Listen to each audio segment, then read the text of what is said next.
Hey guys, how's it going? This is the Open Minded Podcast. My name's Isaac. I'm here with my co-host Johnny. Today we're going to talk a bit about how the world is a me and you place. A lot of people look at it as it's them or someone else. So there's kind of this culture where people put down other people's success, and people kind of may think that they need to step on other people to go up one level of the ladder, and it's just not really the case. And I think this creates it creates a place where people are, or a situation where people put other people down. Like I've had it with people where people that think that it's a me or you situation, that any achievement I talk about to them, they're a bit like, kind of play it down. And yeah, I just want to talk a bit about how I don't really think that's the case. It's a situation where each of us can have our own cake. For me to have one cake doesn't mean I need to take your slice. You know, we can all get our own thing, and we don't. There are situations and there are businesses and industries where it relies on taking from other people, and the customers are kind of left like worse off. You know, there's big industries that, you know, they rely on taking other people's land and taking resources out of countries and kind of bleeding them dry and stuff. Like that is a kind of separate thing. But in terms of, you know, me and you, if I have some success, I want to share it with you. I don't want to be like, okay, cool, like I've got to fuck over Johnny to do better. Yeah, if I do better, it means everyone around me does better. Like it's a situation where the tide rises and all the boats rise with it. Intro, yeah, that's the intro, mate. That's the intro. We're in, bro. Yeah, that's the intro. How are we doing, people? I hope we're all doing well. This week's been a bit of a fucking rough one for me. Yeah. Yeah. I've taken a step back from things and yeah. Not been. I've you know them sort. You get them sort of times where it's you're working so hard, everything feels good, and then you just get hit with that. I don't know how plateau. Yeah, just so that, you hit a flat period. Yeah, and it's like, what am I doing? Like, what's going on? What am I doing? And why do I not have energy? You know, like the lack of energy. But yeah, that's been my week, and I've just got back together today, and we're fucking back going in. But how's your week been? It's been good, mate. I think it's the same as any other week, really. But for the last couple of weeks, I've been just making sure that I'm aimed in the right direction. What are you smiling at? I'm just thinking about your intro, bro. Yeah, I've just been making sure that I'm aimed in the right direction. So this is another thing that we're going to come on to in a bit more detail. It's about, before you start grinding anything, before you start putting a lot of time into anything, make sure that you're working on the right thing. You know, that it is going to play out long term, that it is worth working on. Before you start, you know, running on that wheel, make sure that it's moving to where you want to get to. 100%. Like, I've realised that recently. I've been playing that short term. It could have worked out fine, but it hasn't. But it kind of has in my mindset and my realisation and the lessons that I've learned. So I'm overly happy with what's happened. But now I've just taken a whole new perspective on, like, I've been thinking so, like, 6 months, 6 weeks, like at the end of say October time, it was just like working till December. I was like, I want to get stuff done by this time. I was setting my goals for December, and it's like, that just doesn't work in the real world. Do you know what I mean? You need like an insane amount of luck for that to happen, and you need to be. So what we were talking about, compounding. Mm-hmm. What was the exact compounding? We were talking about compound interest and how that Compounding relates to everything. building. Compound interest is building. You know, that if you and I forge a business relationship, that over time we trust each other more. You know, we've got our own backing, so we don't have to take as much out of the deal. That if I'm working with you and we're setting something up, I want to make sure that it provides to you in a good way. And as you work with sort of a small group of people more, you're going to have, you know, better, longer relationships that are more trustworthy, and that everyone is kind of doing better. No one's dragging anyone down. And this is how, in my mind, compounding is just building on one block and then building on it again and then building on it again. And it's the way that looks is like laying one brick every day, and you just keep laying one brick, and then at some point you look up, you have a wall. So in terms of what you said there about like you felt like you plateaued, that is this is so I think we'll just go straight into the long term thing first. So when we've been kind of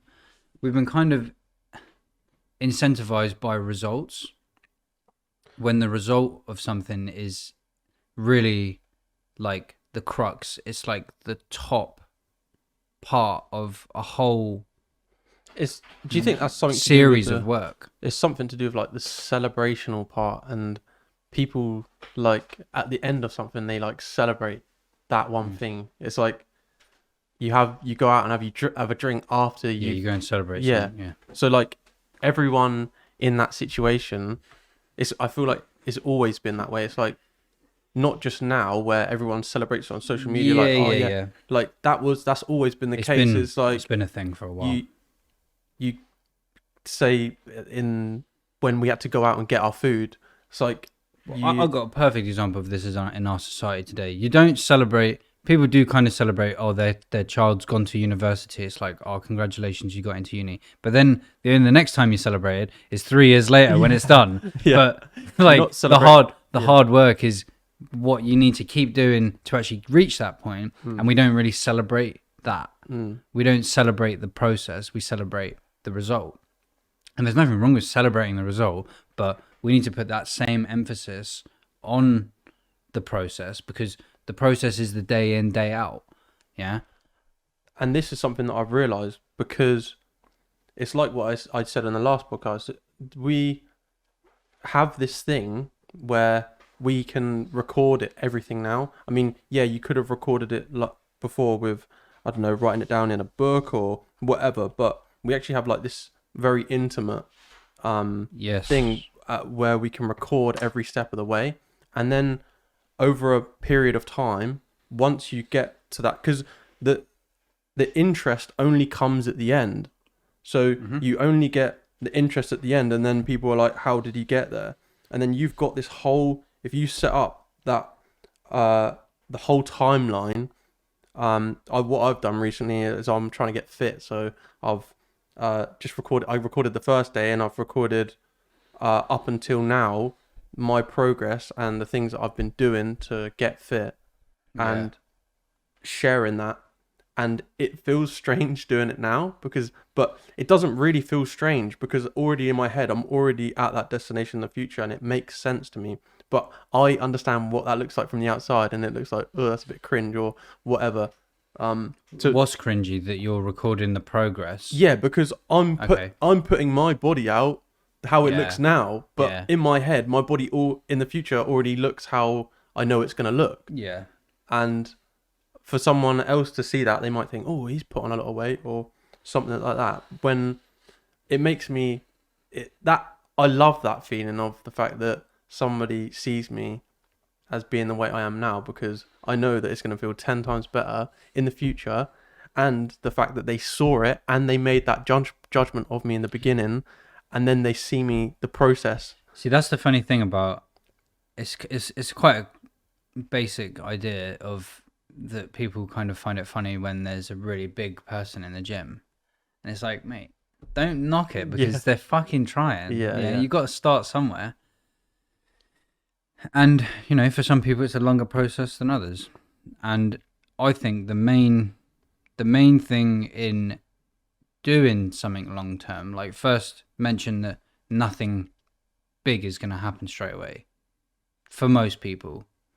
Yeah, it's a long term process. It's something which needs to be a consistent effort over a long period of time is the formula to generate a big result, a big goal. If you want to lose 10 kilos, it's going to take you a few months, and it's going to be a lifestyle change, and it's a big commitment. So the most important thing to develop is this it's like building a new muscle, to basically incline yourself towards a marathon, to a long distance race. What you said earlier, it's not a sprint, it is a marathon. And that idea, I actually really like it, from Nipsey Hussle, about the brand is like the marathon continues, and he always talks about like laying a brick a day, and you look up and you've got a wall. But sometimes this is what I think people's problem is they get 10% through the wall and they think, oh, I've got so much more to go, and they don't appreciate the fact that they've already done the 10%. It's like, you look back and like actually look at what you've done. Like you're 1 step, you're 10 steps further than you were. Yeah, I think about it like that sometimes. If I think, oh shit, I'm not where I want to be, I think, man, I'm a lot further ahead than where I was. 100%. Because I think that as well. I think that was a big realization for me. It was like in those last 5 days where I didn't do anything, but look at where you would be if you carried on drinking, if you carried on doing these things, and you didn't make any progress whatsoever. Like the amount of things that you've done in this past year has been incredible compared to the rest of your life. Yeah. It's hard to get caught up in the end game and not appreciate the middle.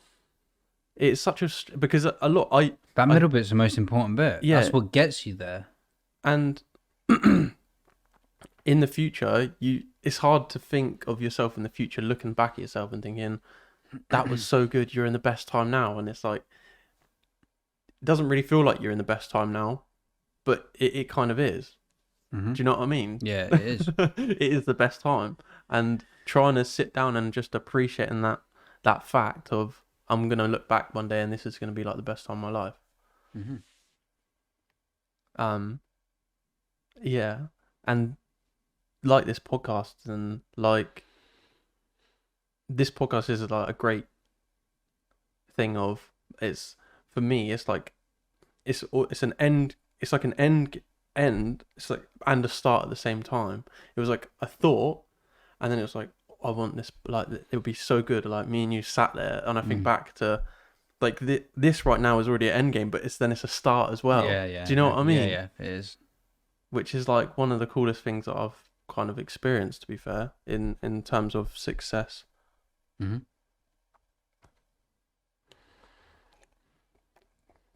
I think we should touch on the me or you mindset.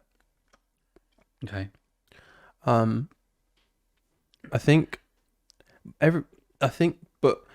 So me or you mindset is I pushing everyone else below you and belittling other people and jumping over on top of people to push them down to make yourself higher.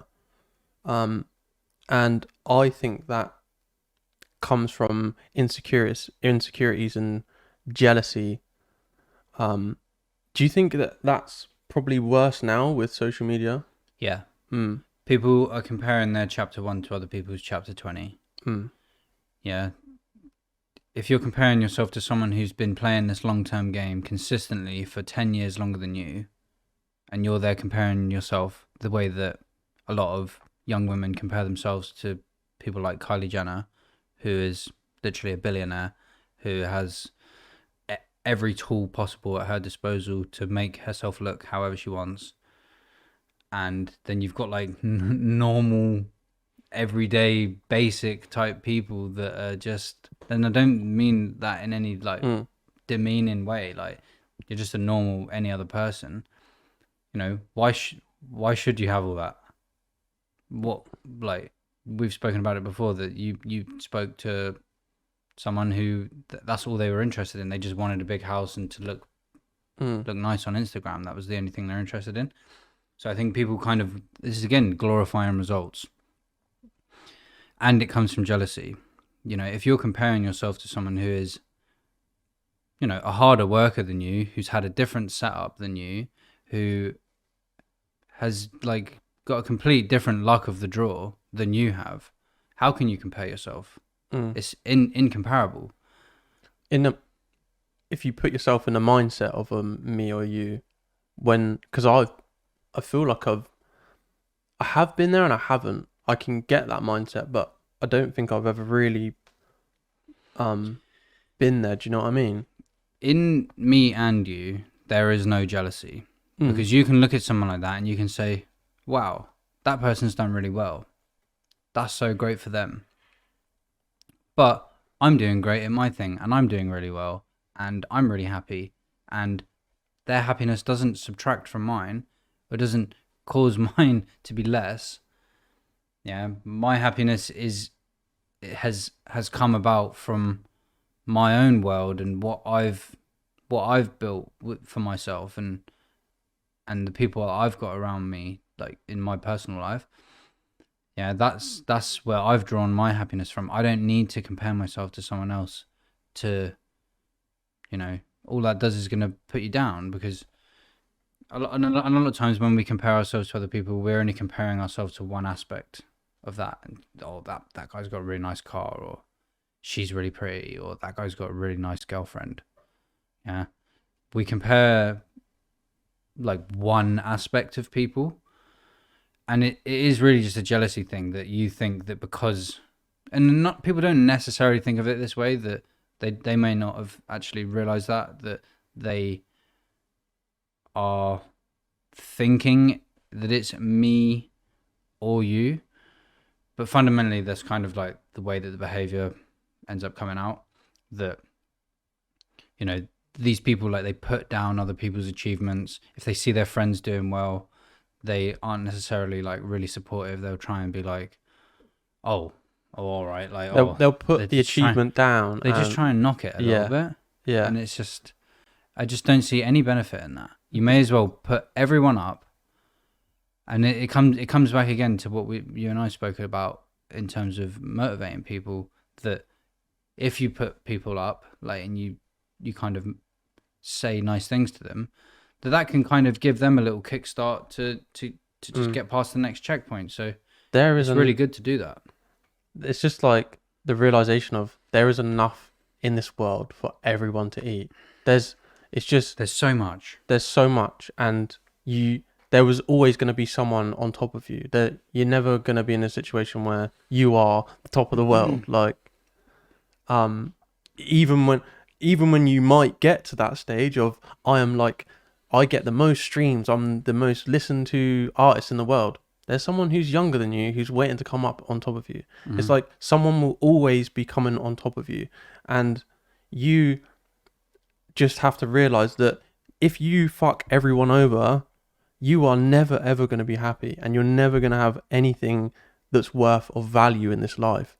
Everything that's worth value is in friendship and partnership and health, trust and health and love and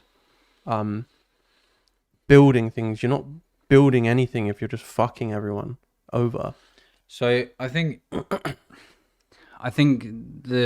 examples we're using of me or you are quite extreme, and they're not really the way that normal people use. Like, most people aren't really in. Well, I mean, so I suppose that a lot of people are in situations where they could kind of snake someone to get ahead of someone. So, like, you know, they kind of talk about their coworker behind their back in front of their manager and be like, oh yeah, that person's this and that, they were late, and The you know, snitching when thing. you're not here, there's this snitching thing, and fucking hell, mate, I like hate that with a passion. Like I think it's like the dirtiest type of person. Yeah. Is a little snitch. It's playing dirty, innit? It's just playing dirty. It's just not okay. I don't know why. It's like some people that wasn't brought out of them as a child. Yeah. You know, people have got to do what they've got to do, and if you start, you know, I've had it with so many people that I work with, and the last person that did it to me, and they like snitched on me to my manager, saying that I was taking like business calls for my self-employed work whilst I was clocked in, which never happened, not even once. This guy was just jealous because I had a day off. You know, his thing was, oh, I'm going to tell on Isaac, and he like told all the other staff about me, and no one really liked this guy because his character was just so nasty to be around. He's such a like horrible guy, really nasty piece of work. And yeah, he had shit going on, and I can understand that. So like, I never really was nasty to him. But I said to my manager, I'm never doing a shift with him again. He was like, what? I was like, mate, I will not turn up if that guy is on the shift with me. Simple as that. I'm not going to be around something like that. I don't want that around me. I was like I didn't really need the job. I was doing it because I wanted to learn from it and stuff. Like I kind of had savings and stuff at the time. But still, yeah, I hate that type of people. Like I remember when I came in the day after my day off, and I was working with this lady, and she was like, "Oh, Joe was saying this and that about you," and he was being really, you know, he was saying all these horrible things about you, and I don't really think you're like that, and I didn't really understand why he thought that. I said, yeah, because Joe's just a fucking alcoholic, and he just talks rubbish, mate. Like, that's it. And, you know, these people that I think, and this is the thing, then that lady looks at Joe like that. Yeah. Right? And it kind of makes you look better. It makes him, he looks worse by doing that about other people. It's not very nice for me to say, yeah, he's an alcoholic prick. Yeah. Right? But he was. Yeah. Right? And I'm just being honest in saying that. If he's lying, the difference is he's lying to try and kind of make himself look better. Probably because he actually knows that he's not better. Yeah, at least in this measurement. He's insecure about things, so he has to do that. Yeah. You got people that are like, they're so, you know, there's like people who hate rich people, and they'll like scratch a car just because they're like, oh, I fucking hate rich people. And it's just like, what are you doing? Yeah. Like, what are you actually playing at? Yeah. There? What are you trying to get out of that? So this is the thing. I don't think you get anything out of it. And if you do, it's short-lived. Because, yeah, you might say, the manager might have been like, oh, really? Is Isaac actually doing that? And he's like, oh, yeah, no, he's really bad. Like, he's doing other stuff on your time and blah, blah, blah. And the manager might, in short term, think, oh, wow, Joe's done me a favor there. But then when it kind of comes out that that's just bullshit, and I'm so adamant about not working with this guy again, he's just like, well, Joe's just actually caused me a problem. Yeah. There's something in this world as well which you can't really explain. Like, this shit comes and bites you in the ass, whether it's through the world or through your own brain. Like, there's countless things that... It's both. Yeah, it's both, yeah. It's both. Yeah, but some people actually don't have that. Well, I suppose... mate, it comes about. What goes around comes around. Like, who you are in your life, you will get what you deserve eventually. Yeah. For example, there are people who were like horrible, nasty people in their younger years, and they're alone and they're upset and they're depressed. And there's a lot of people like that I've met, that I know their background, and I think, well, actually, like, you're not a very nice person, and I've seen you've been horrible to kids. I've seen you've been horrible to family, and you know, why should you? You know, it's not that unusual that you feel like that, or that you've had nasty things happen back to you. It's kind of like, you know, fair enough. Not that I think anyone should I don't wish that people should be depressed or anything like that, but, you know, what goes around does come around. If you're a fucking nasty piece of work, shit's going to happen. And if you're a nice person and shit happens, you've probably got people around you who want to see you do well, who can help you out. But if you don't have people around you who want to help you out because you've been a nasty piece of work, then, you know, and that happens. How does someone get out of that? Get out of that mindset? Get out of what mindset of just being a nasty piece of work? Some people are just nasty pieces of work, mate. And they're I'd like to hope that someone who may be thinking like that could change or would change. I hope that they do, and they see that the way that they've been living their life is just before it's too late. Because sometimes it can get to a point where it's like you're fucking 50 and you've just been a nasty piece of work your whole life, and then you just feel shit for the rest of your life, and that is your thing. But that doesn't mean that you can't still carry on being a nasty piece of work for the rest of your life. Yeah. But I mean, you know, I think a lot of people get to an age, like my dad, he's kind of fucked every friendship he's had in his life. And really just because he's a difficult person. And, you know, when I speak to him, I'm like, "You all right?" He's like, "I'll be happy when I'm dead." Yeah, that's literally his outlook on life. Is that he'll be happy when he's dead. Jesus. And I just think, when I hear that, I just think, and I say to him every time he says that, I say, you know that a long life is going to be your punishment for the way that you've lived up until now. So start being a good man. So start being good. Yeah. Start being nice. Start building good friendships. You know, the things that you wished you had. Yeah. And I always explain to him, like, you know, the story of the McDonald's founder became a billionaire much later in life. He was like 60, 50 plus. I said to him, like, you know, the guy that made McDonald's was not a billionaire until he was like 60. And he's like, "Oh, well, I'm 61 this year. So maybe I'll be a billionaire next year." So, it's like, yeah, but he's been building that for years, mate. Like, you know, I think people get sour. People get really sour, and especially if you've got a combination of you're quite a sour person and you're jealous about whether it's people or other people's situations or whatever. It's just a nasty little cocktail that makes people really just horrible people. And they're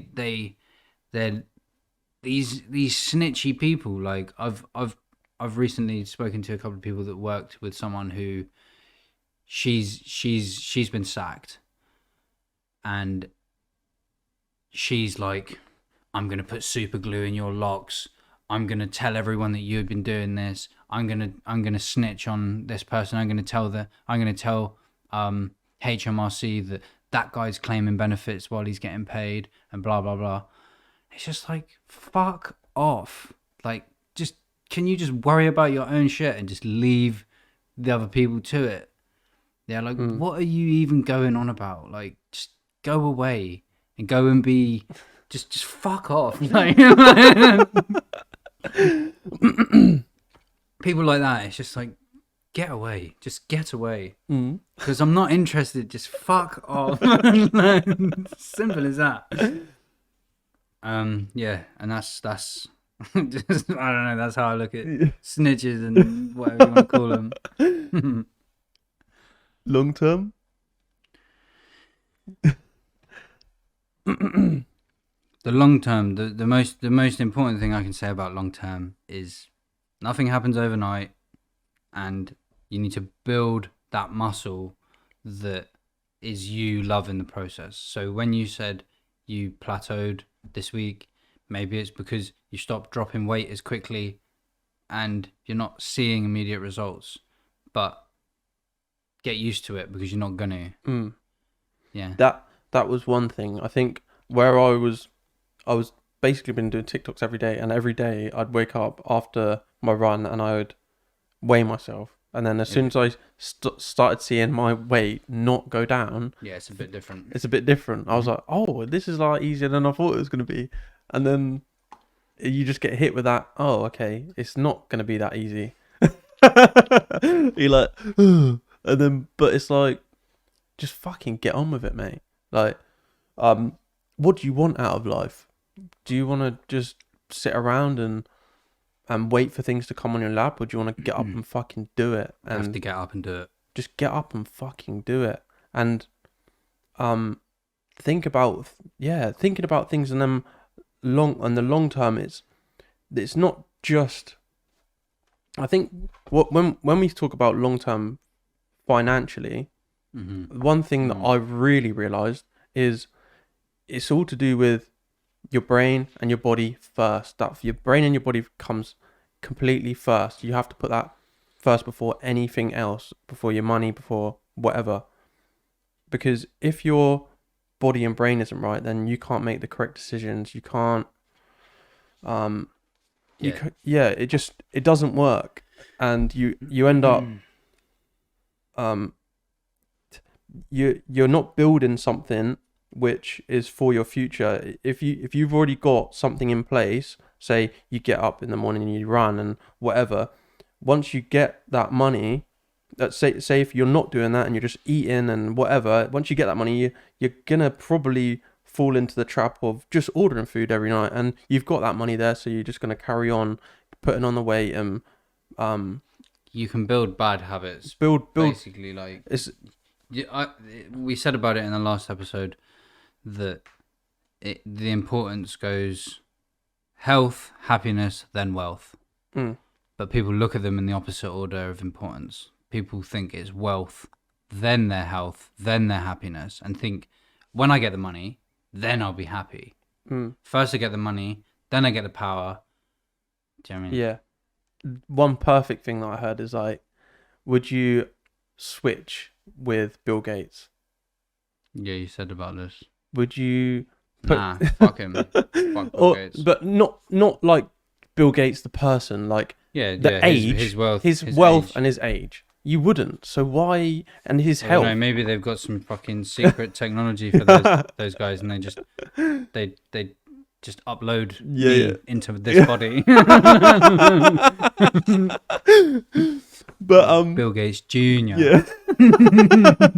And then they're working towards that like next 10 years to fucking build their, like, you know that they're working on something to like bring your age back to like 20 or whatever. If you're 80, it's like redoing the age process. Mental. But anyway,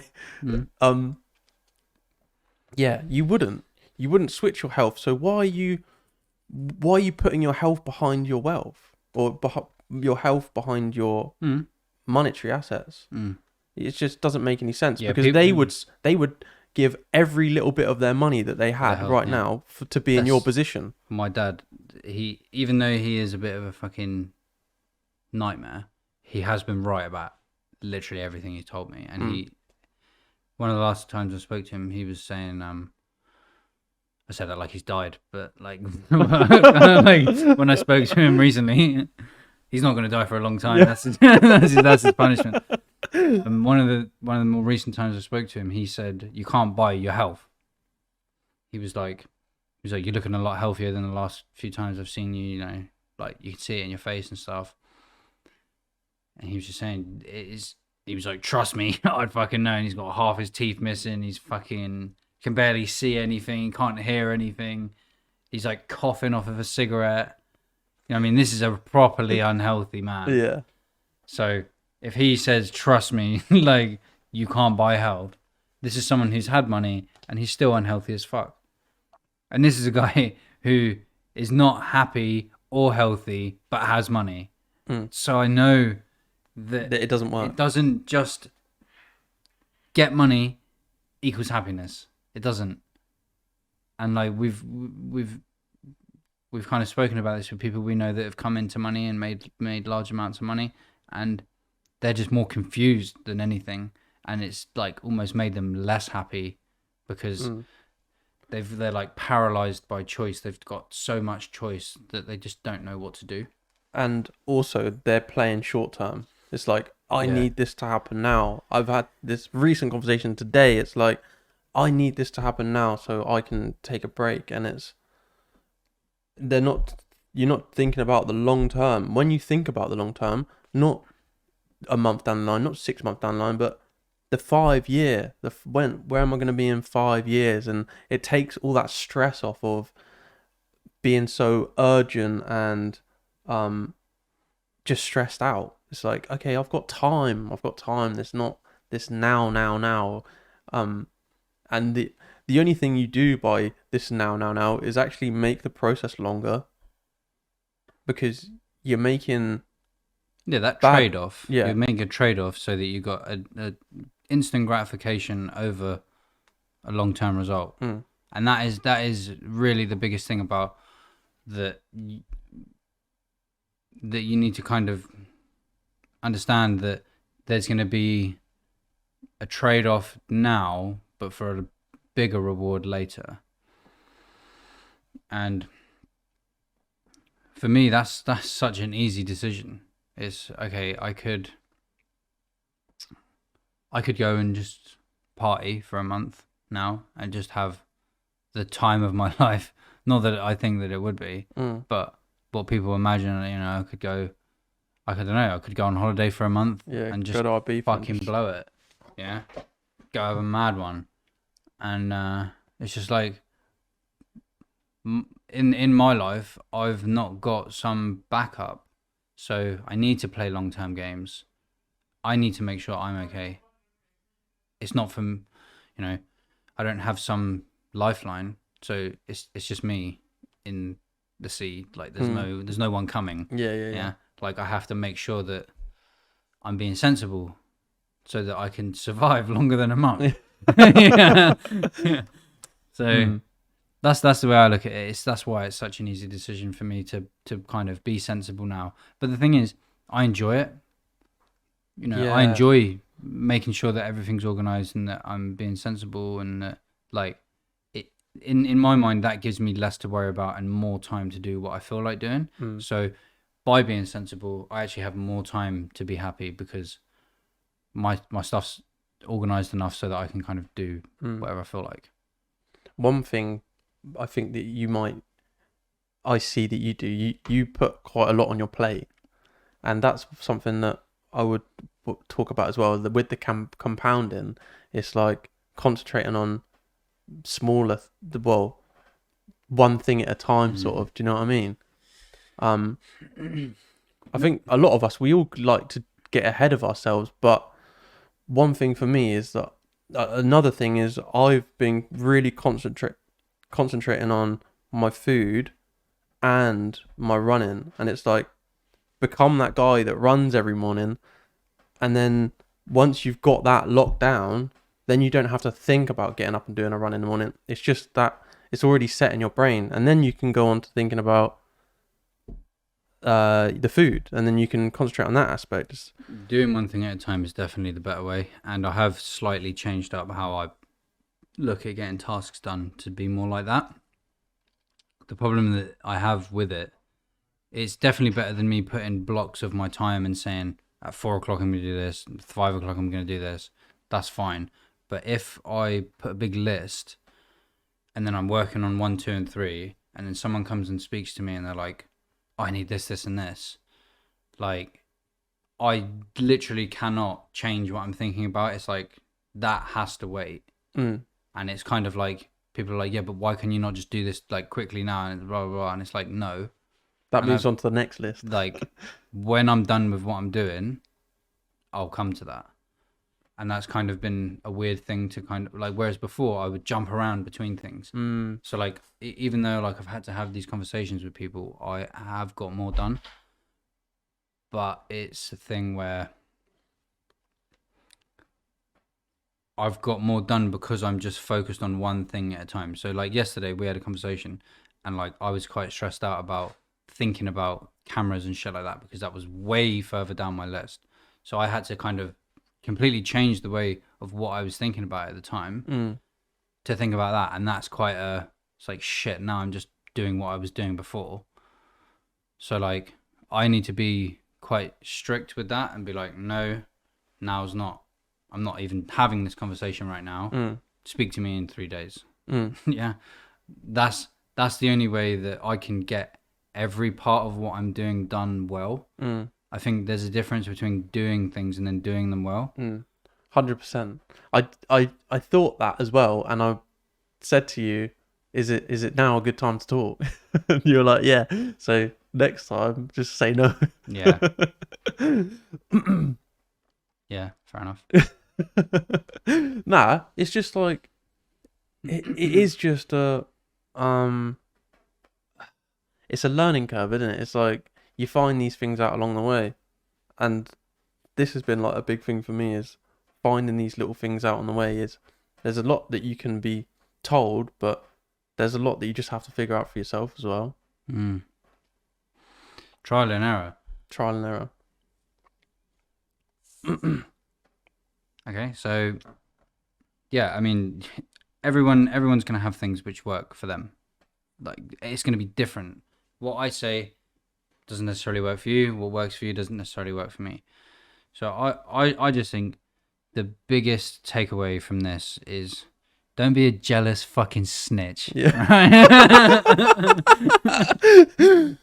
And be patient as fuck. Right?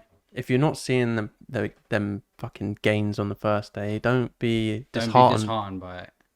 Just think about that long term. Fuck the end result. Fuck everybody else's end result. Do your thing.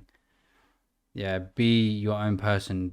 Be as unique as you can. Really don't try and be something that you're not. Just be yourself and compound. And work with people you trust. This is something I want to talk about maybe next time, of who to work with and what to work on. You know, just a little bit about that is that you want to work with people you can trust. You want to work with people that you can rely on. You want to work with people who show, you know, a large amount of energy in the same direction that you want to pull in. If you're trying to work with someone and they're just a fucking drug addict and they spend all their time doing that and you're there trying to do work, and that is having negative effects on the project, yeah, that's just not, it's just not, it's like, what are you doing? Yeah, you need to make sense. So yeah, I don't really know how that's too related to this, but that's something for next time. Yeah, I think. And yeah, I think this was a nice conversation. Oh mate, I fucking hit some nice topics. This was my favourite conversation in a little while. Yeah. Yeah, I love this. A good one. Yeah. All right. Well, next time I want to start talking to some of the bits that are in this book. This book has changed my life massively, and I got it this Christmas. Yeah. And it's just a lot of these points here are kind of from this, about jealousy and you know, picking a direction to aim in before you go full speed at it, and kind of don't even move in a direction till you know that that's where you want to go.